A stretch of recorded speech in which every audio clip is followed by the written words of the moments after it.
News Day continues here on One News Now. I'm Charles Lejano.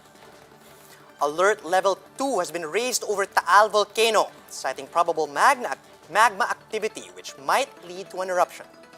State seismologists stress that entry into the Taal Volcano Island, which is a permanent danger zone, remains strictly prohibited. But Philhealth says evacuation is not recommended so far. To tell us more about what Alert Level 2 means for those living near Taal, we have on the line Philhealth's Director, Mr. Renato Soledum. Good morning, sir. Let's head straight for the point. Are we expecting Taal to erupt anytime soon? At Alert Level 2, it would just mean that there is ongoing magmatic activity, that this may lead to an eruption, or it may not lead to an eruption. At Alert Level 2, this is a step that will elevate the awareness of people and anticipate what can happen. So we cannot say that there will be an eruption soon. Most likely, if the magma that is beneath the volcano would rise slowly, then it will take time. It is also possible that there will be no activity. Now, it all depends how fast the magma would rise, just like what happened last year in January of 2020. When the explosion, then it enhanced the ascent or the rise of magma, and it do a more eruption. So faster the magma rate is, typically the eruption will proceed. All right, sir. At this point, we are not recommending evacuation just yet, but then just so we know, what are those things that we are waiting for before finally the Philhealth will recommend evacuating residents? Prior to the eruption last year, when there were people on the volcano island at Alert Level 2, the evacuation will involve only those people in the volcano island. But since there was an advisory issued last February that people should not be present in Volcano Island, people who went back there were already evacuated, quote unquote. Now, there will be evacuation. The alert level would be raised to 3. All right, so we will monitor the alert levels as of now, but then at Alert Level 2, what are the preparations that LGUs and residents of nearby barangay should do? The local government residents, people that were affected by the 2020 year eruption last year and who were affected, should review their prepared evacuation procedures and make sure that the roads and pathways that were damaged by the eruption last year were fixed, so that in case recommendation for evacuation will be done at a fair alert, and they can actually move out very quickly. Right, could you tell us how many volcanic tremors have been recorded over the past 24 hours and whether we should be concerned about this number? It's not simply the number that one should focus on, but also other parameters aside from earthquake events. But in the past 24 hours, we have recorded 8 volcanic tremors, 4 low-frequency volcanic earthquakes, and 1 hybrid earthquake. So it's not only the number, but the type of earthquake event. The hybrid earthquake is quite significant because it could tell us that that earthquake was produced by rock fracturing and movement of gas or fluid. And this was not observed in the past months, except, of course, during the weeks after the eruption of 2020.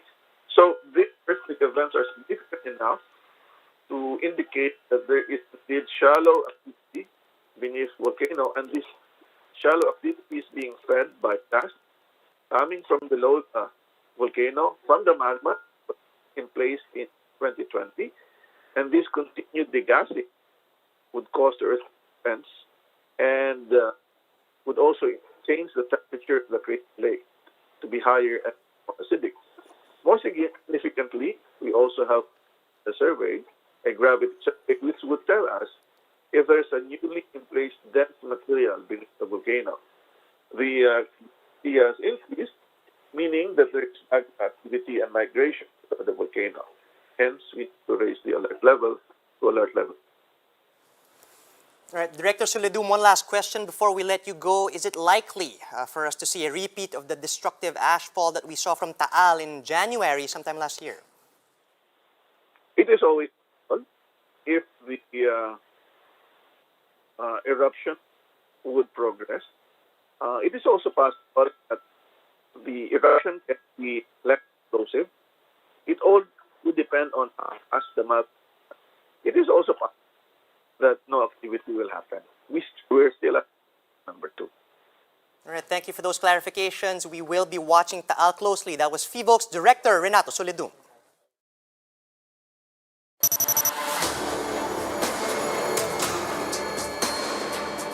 Wear masks, wash hands, observe distance. Maniwala kayo sa gobyerno, sumunod lang kayo. Yan ang sekreto niyan. At ulit-ulitin ko uli, hindi kami nagkakamali. Kasi trabaho namin yan. Bayad kami dyan. At kung bayad kami dyan, ano man gawin namin dito sa pagbabayad ninyo? Mag-upo lang? Hindi kung ano yung mandate ng batas. Kasi kami ang inyong hinilal. Di sumunod kayo. Kasi ito, para man sa lahat, para man sa inyo. Hindi ito para sa amin. President Duterte is urging the public to obey the government instead of questioning their policies and pandemic response measures. Specifically, he called out Vice President Leni Robredo, who has been demanding a more transparent vaccine procurement process. To shed some more light on this and other issues brought up at the President's last address, we have Maricel Halili. She is reporting live from Mandaluyong. Good morning. Let's start with the President's scathing words against Vice President Robredo. Mase, what prompted him to defend himself that way and say that he wasn't onion-skinned or picon? Yes, Charles. President Duterte last night seems to focus on Vice President Leni Robredo's statement about the COVID-19 vaccine. If you recall, Vice President Leni Robredo earlier stated that it is very important for the HTAC to issue their positive recommendation to Sinovac before the national government starts using it, especially to our medical frontliners. This doesn't sit well with President Rodrigo Duterte. He said that he is not picon, like you mentioned, but he is angry. But he is not angry to the point that he wants to kill somebody, but he is irritated with what Vice President Leni Robredo said. Right, Mase, the Vice President had earlier flagged what she called irregularities with the government's procurement of Sinovac shots, saying that they did not follow the correct process. What did the President have to say about this?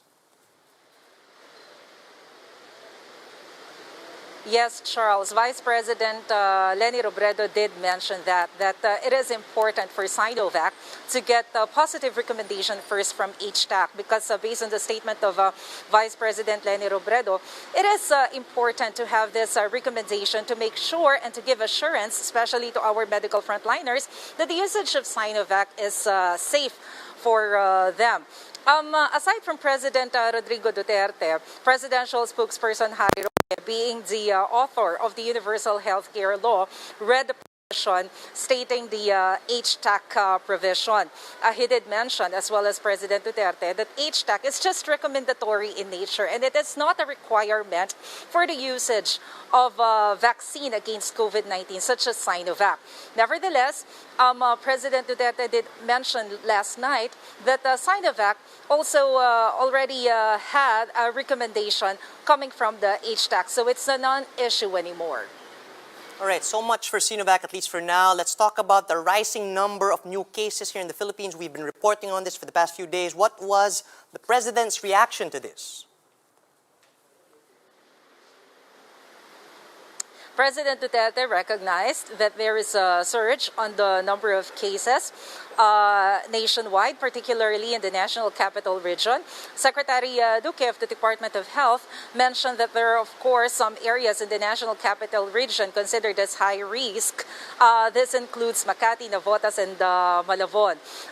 Because of this, President Duterte calls on the public to have 100% compliance on the policy of the government, especially when it comes to the using of face mask and face shield. If we have 100% 100% compliance despite the new variant of COVID, it'll be much easier for the national government to control the spread of the virus.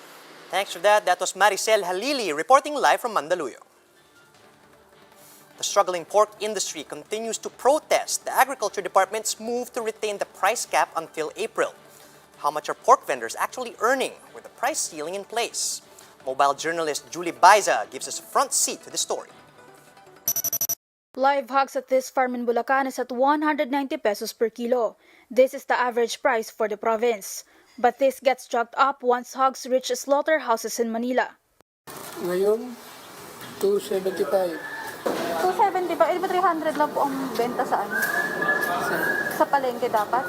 Hindi, malaking mataas ng bentahan ngayon dyan. But how do traders come up with the 85 peso markup? Sa inyo na yung magkano kapatid. From 275 pesos per kilo in a slaughterhouse, dealers will sell the pork to market retailers at 290 pesos. If retailers follow the price ceiling set at 270 to 300 pesos per kilo, they will be left with a small room per profit at only 10 pesos per kilo.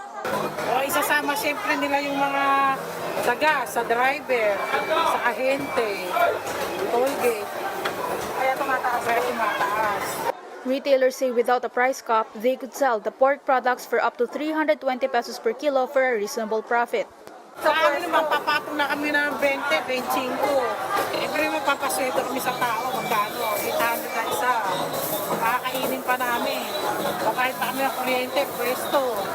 Still, the Agriculture Department insists pork traders and retailers should follow the price ceiling to avoid pork prices from soaring. The agency noted that the price cap is also an effective deterrent against unscrupulous traders. Julie Baiza, We Are One News. And those are the top stories of the hour. Join us later at 1 p.m. as we continue to monitor the day's biggest stories. You can also catch One News on Signal Play. Just register for a free account at www.signalplay.com so you can stream One News live anytime, anywhere. I'm Charles Lejano. We are One News. Mask on, wash hands, and stay safe, Philippines.